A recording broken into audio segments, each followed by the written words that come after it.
You wake up at 6:47 a.m., not because of an alarm. The alarm stopped working on you a long time ago. You just open your eyes, stare at the ceiling, and the weight of it all sits on your chest before you've even moved.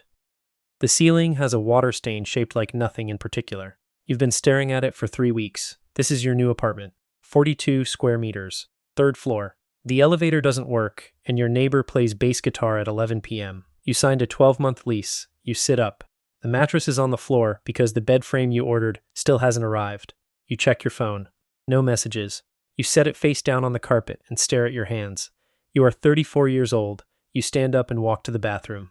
The mirror is small and hung slightly too high, so you have to tilt your head back to see your whole face. You do. You look at yourself for longer than is probably healthy. The bags under your eyes have become permanent residents. The stubble on your jaw is past the point of looking intentional. You turn on the shower. The water pressure is weak and takes 90 seconds to get warm. You stand outside the tub, arms folded, waiting. This is your morning now. You had a life before this. A different apartment, a good one, with a real bed frame and a coffee machine that cost $300. A relationship that lasted 6 years. A job title with the word senior in it. A group of friends who texted in a group chat called Weekend Plans. You had routines and Netflix profiles and a gym membership you actually used.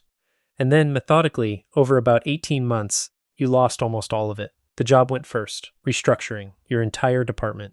You got the email on a Tuesday morning and spent the rest of that day clearing out your desk drawer into a cardboard box. You carried it to the parking garage alone. The relationship ended 4 months later. Not explosively. That almost would have been better. It just ran out. Like a phone battery you forgot to charge, and one day you picked it up and the screen was black. The apartment, the nice one, you couldn't afford without both incomes, so you gave back the keys. And now you are here. Floor mattress, weak shower, water stain on the ceiling. You get out of the shower and make instant coffee in a mug you don't remember buying. You stand at the window and drink it. 6 floors below, a woman walks a dog. A man in a high-vis vest waits at a bus stop. The city moves like it always has, completely indifferent to the fact that you are starting over. You open your laptop at the kitchen table. The table is a folding one from a hardware store. You open a job board. You've been on this job board every morning for 9 weeks. You scroll through the listings, and you feel something that isn't quite hope and isn't quite dread.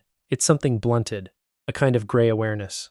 The listings ask for things you have: experience, skills, references.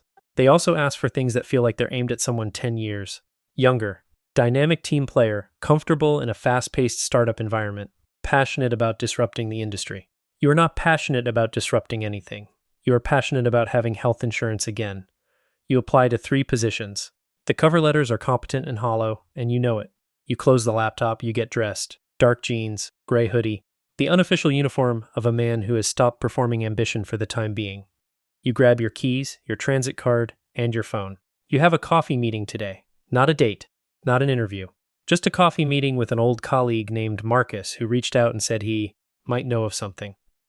You walk down 3 flights of stairs because the elevator is broken. The lobby smells like cooking and floor cleaner. You push through the front door into the gray morning air. The bus is crowded. You stand holding a rail, pressed between a teenager with headphones and a woman reading a physical newspaper. Nobody makes eye contact. You watch the city slide past the foggy window. You used to drive to work. The drive took 22 minutes, and you listen to podcasts about productivity. Now you take the bus, and you don't listen to anything. You just watch. You get off at the stop near the coffee shop. It's one of those places with exposed brick and hand-lettered menus and coffee that costs $6. You used to come to places like this on weekends. It feels different now, like visiting a country you used to live in.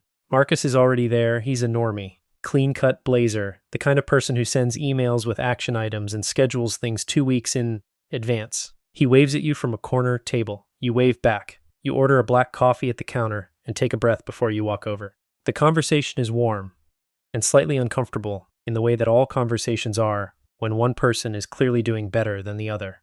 He asks how you're doing. You say getting there, which is the socially acceptable version of I don't entirely know. He tells you about a position. Project coordinator role at a mid-sized logistics firm. Not glamorous, not your field exactly, but stable, benefits. A manager who, he says, is actually pretty decent. He slides a business card across the table. You look at the card. The logo is a blue hexagon. The company name is generic enough that it could be anything. You pick it up, you turn it over. The back is blank. You say, I'll reach out this week. You mean it. You walk back to the bus stop after the coffee meeting. The sky has gone the color of old concrete. You put your hands in your hoodie pocket and wait. A pigeon lands 3 feet from you and stares at you with its stupid orange eye. You stare back. On the bus ride home, you think about what starting over actually means. You've been using the phrase in your head for months, but you're starting to understand that it's not entirely accurate. You're not starting over. You're not 22, standing at the beginning with nothing. You have scar tissue. You have skills. You have a very clear and hard-won understanding of what you do not want your life to look like. What you're actually doing is harder than starting over. You're rebuilding. And rebuilding isn't clean. It isn't the fresh page feeling you get when you open a new notebook. It's more like gutting a house that's still standing, tearing out the old wiring, the rotted frames, everything that looked fine from the outside but was compromised inside. And doing that work yourself, room by room, with no real timeline and nobody watching. You get back to the apartment building. 3 flights of stairs. The lobby smells the same. You sit at the folding table. You don't open the laptop. You take the business card out of your pocket and set it on the table in front of you. Blue hexagon, generic name, back is blank. You sit with it for a while. Then you pick up your phone. You open the email app. You type, "My name is," and you stop. You look at the ceiling. You look back at the phone. You keep typing. Because that's the thing about 34. You've failed before. You've been afraid before. You've sat in rooms that felt like the end and watched them slowly become the middle. You know how this works now. Not where it goes, you don't know that. But you know that you do the next thing, and then the next thing, and that the weight on your chest in the morning gets, over time, if you keep moving, incrementally lighter. You finish the email. You read it once. You press send. You set the phone down. You go to bed, mattress on the floor, and for the first time in 3 weeks, you fall asleep before midnight. The ceiling still has that water stain. But tonight, you don't stare at it.